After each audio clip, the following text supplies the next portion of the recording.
Hello, नमस्कार मेरे दोस्तों साथियों। आज अपन बात करने वाले हैं कि रेलवे में किस प्रकार के क्वेश्चंस आते हैं, उनको किस प्रकार के से सॉल्व करना चाहिए, इनके बारे में हम बात करने वाले हैं। साथियों, काफ़ी स्टूडेंट्स डरते हैं कि मैथ्स के क्वेश्चन बहुत टफ आते हैं, उनको किस प्रकार सॉल्व करें। तो आइए चलो हम आज पार्ट 1 में क्वेश्चंस ले लेकर सॉल्व करते हैं। जैसे पहला क्वेश्चन दिया हुआ है कि 16 की वर्गमूल जैसे दिया है 16 की वर्गमूल तथा 4 का स्क्वायर, ठीक है।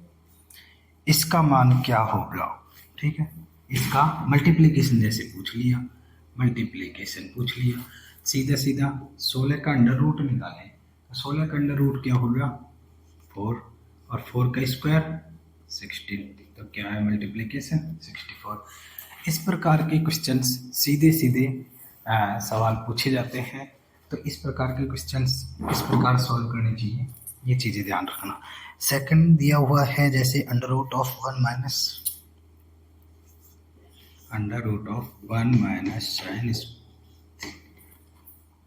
साइन स्क्वायर थीटा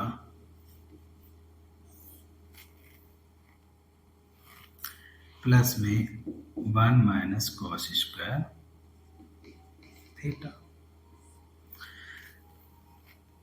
ठीक है। तो इसको हम क्या लिखते हैं भाई, under root of 1 minus sine square theta क्या लिखते हैं, कॉस स्क्वायर थीटा लिखते हैं, प्लस में 1 plus cos 1 minus cos square theta है, ठीक है।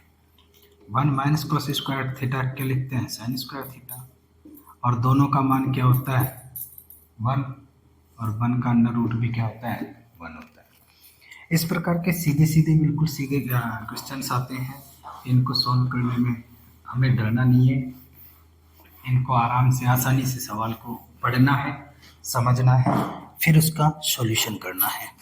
जैसे नेक्स्ट दिया हुआ है, नेक्स्ट दिया है चक्रवृद्धि ब्याज। चक्रवृद्धि ब्याज में जैसे इसमें दिया है चक्रवृद्धि ब्याज की दर दे रखी है, दर है 8%, ठीक है। ये 37,500 रुपये इन्वेस्ट किए, 37,500 रुपये, इसका मूलधन बोलते हैं, जिसे मूलधन और मिश्रधन की हम बात करते हैं। इसमें समय दिया हुआ है, टाइम दिया हुआ है 1/1 ईयर। अब ये कहता है कि इसकी ब्याज की दर अर्धवार्षिक हो, यानी कि हम छमाही कहें कि ब्याज की जो दर है वो छमाही है, तो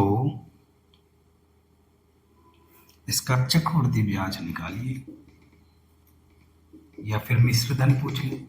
सीधा सा चक्रवृद्धि ब्याज की अपन बात करते हैं तो सीधा सीधा अपन चक्रवृद्धि मिश्रधन का जो अपना फॉर्मूला होता है वो क्या होता है, P + 1 + R/100 की पावर T होता है।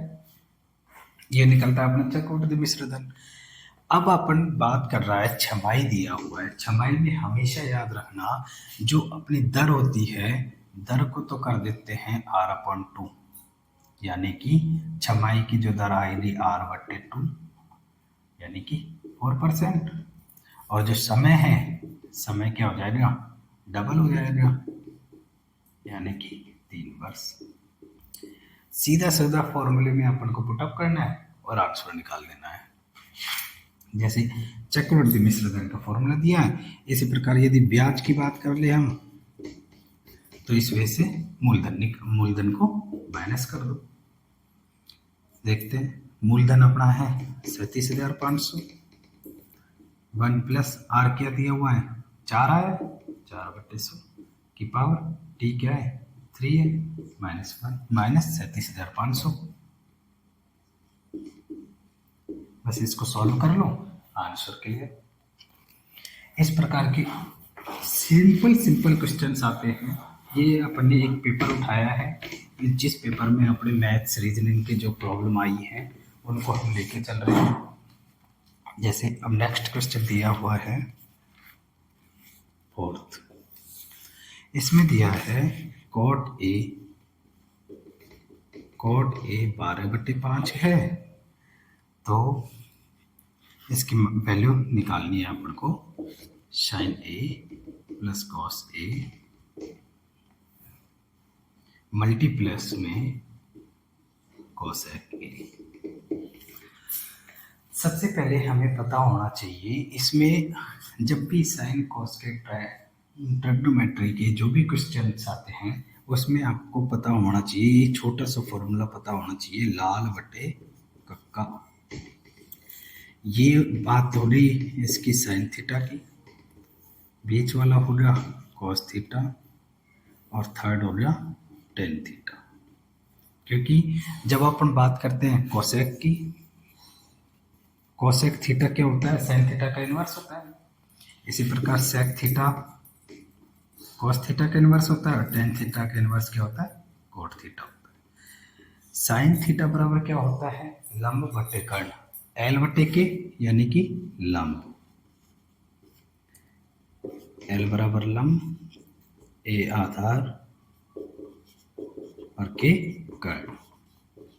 ठीक है, कोट ए हमें दिया है लेकिन हमें टेन थीटा की वैल्यू पता है, लंब बटे आधार, तो हम कोट थीटा को हम लिख सकते हैं, क्या लिख सकते हैं, आधार बटे लंब लिख सकते हैं, आधार बटे लंब। क्या दिया हुआ है, 12/5। जब भी इस प्रकार के क्वेश्चन दिए हुए हो तो अपन को तीसरी वैल्यू भी चाहिए, क्योंकि साइन ए में क्या लिखेंगे अपन, लंब बटे कर्ण, प्लस में कॉस ए में क्या लिखेंगे, आधार बटे कर्ण। ठीक है, इसी प्रकार कोसेक ए में क्या लिखेंगे, कोसेक ए किसका है, साइन ए का इन्वर्स है, तो क्या लिखेंगे, कर्ण बटे लंब। ठीक है, तो इसमें हमें पता होनी चाहिए, इसमें हम ट्रायंगल में वैल्यू रखते हैं आधार और लंब। जैसे ये यदि समकोण है तो इसका सामने वाली क्या वैल्यू होती है, कर्ण, नीचे वाला होता है आधार और ये ऊपर वाला होता है, ये होता है लंब। आधार दिया है अपन को 12 और लंब दिया है 5। तो कर्ण कैसे निकालते हैं, जब समकोण की बात करते हैं तो पाइथागोरस प्रमेय क्या कहती है, कर्ण का स्क्वायर क्या होता है, लंब का स्क्वायर प्लस में आधार का स्क्वायर। ठीक है, लंब क्या दिया है अपन को 5 और आधार क्या दिया है 12, दोनों का स्क्वायर किया 25 प्लस 144 क्या आया 169। तो अपन कर्ण बराबर क्या कह सकते हैं, 169 का स्क्वायर रूट यानी कि 30, मतलब कर्ण बराबर 30। जब भी इस प्रकार के क्वेश्चंस आए और 5 और 12 वैल्यू दे रखी है तो 5, 12, 13 का एक जोड़ा होता है, इसको याद रख लेना। जैसे 5 और 13 की वैल्यू दे रखी है तो नेक्स्ट वैल्यू अपनी 12 ही होगी। 5 और 13 की वैल्यू जैसे लंब और कर्ण की वैल्यू दे दी तो आधार हमेशा 12 ही हो गया। अब अपने पास तीनों वैल्यू है, इसमें अपन को पुटअप करना है, आंसर निकालना है। इसमें लंब क्या दिया है अपने पास में 5, कर्ण क्या है 13, आधार है 12/13 और कर्ण बटे लंब 13/5। 13 कॉमन लिया, 5 प्लस 12 इंटू में 13/5, 13 से 13 मल्टीप्लाई 17/5। बिल्कुल सिंपल क्वेश्चंस होते हैं, बस उनको पढ़ना है और सॉल्व करना है। चलते हैं नेक्स्ट क्वेश्चन की।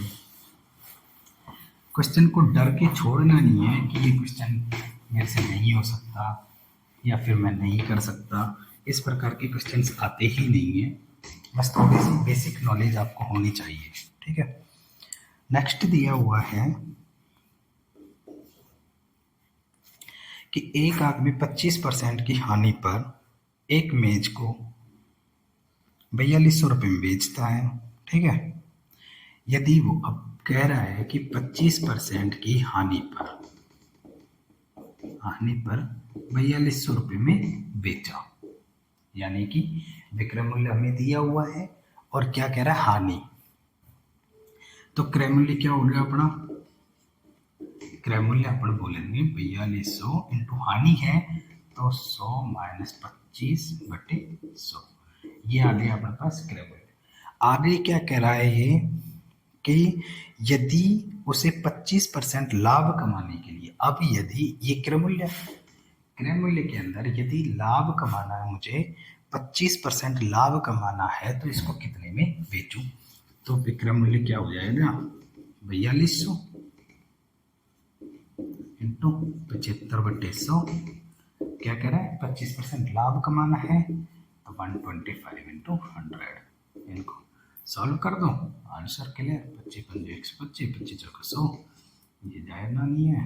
इनको सॉल्व कर लो सीधा सीधा, 2 चौको 21, बस इनको मल्टीप्लाई करो, डिवाइड बाई 2 कर दो। 21 पंजे 105 इंटू 75/, सॉल्व करो और आंसर आपके सामने है।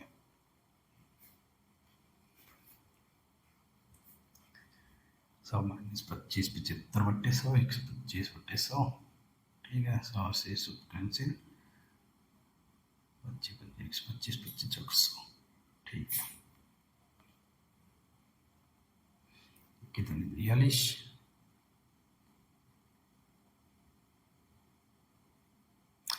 ठीक है, बस अब इसको सॉल्व करना और आंसर निकाल लेना। कहीं मिस्टेक हो थोड़ी बहुत तो सॉल्यूशन वही है, सॉल्व करने पे ही आंसर निकलने हैं, ठीक है।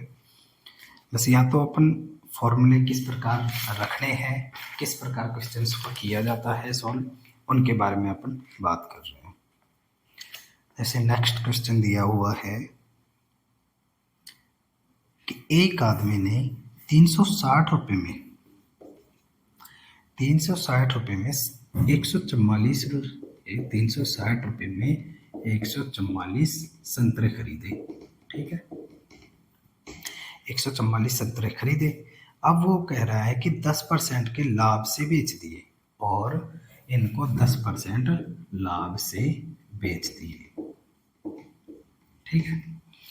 अब वो कहता है कि अपने प्रति दर्जन, उसने प्रति दर्जन, अब दर्जन की बात कर रहा है तो इसको हम क्या कह सकते हैं, संतरों को 144/12, यानी कि 12 एकम 12, 12 दूनी 24, तो 12 दर्जन संतरे कह सकते हैं।